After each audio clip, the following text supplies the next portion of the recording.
হদুজুর 1 number মধ্যে লিখে দে, ও ফারুক আজম দুনিয়ার জমির মধ্যে জমস এন দুও ভাই দেখাইবা, ইতারা একই দিনে একই সাথে যজ্ঞ মার ফেরতুন দুনিয়া দেশি অনেক বছর পর্যন্ত দুনিয়ার মাঝে জীবিত আছেন।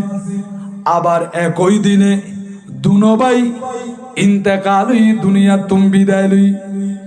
বয়স তো সমান হইবার হতা, কিন্তু এটা দেখা যাচ্ছে এক ভাই 100 বছরের বড় আর এক ভাই 100 বছরের ছোট। ও ফারুক আজম, ইতারা দুনো ভাইয়ের নাম কি, তাদের পরিচয় কি? বয়সের দিক দিয়ে 100 বছরের তফাতিবর কারণ কি?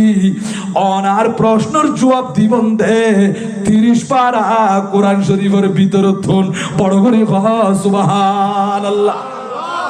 এটা 1 নাম্বার। হদ আর আছে না সওয়াল, হদ জিজুর আরো লিখে তো হদ 2 নাম্বারত কি দেখা যায়? 2 নম্বরের মধ্যে লিখে দে, ও ফারুক আজম দুনিয়ার জমিনত এনে কান জায়গা দেখাইবন, যেই জায়গার মধ্যে সূর্যের আলো ফরিকে দে শুধু একবার। আল্লাহ সৃষ্টি করছে পর্যন্ত এর আগে যখন সূর্যের আলো ন পড়ে এবং কিয়ামত পর্যন্ত আর ন পড়িব, শুধু সেরেফ একবার পড়ছে দে ওই জায়গায়ান খন্নান অনেক জবাব দিবন দে আসমানি কিতাব তুন বড় করে সুবহানাল্লাহ। হইবা দুগু হদুজু 3 নম্বর লেখের কি লেখি 3 নম্বরের মধ্যে সওয়াল করে দে, ও ফারুক আজম এনুগু খবর দেখাইবন, কবরিব জিন্দা, কবরের ভিতরে আছে দে মুর্দা ইব জিন্দা।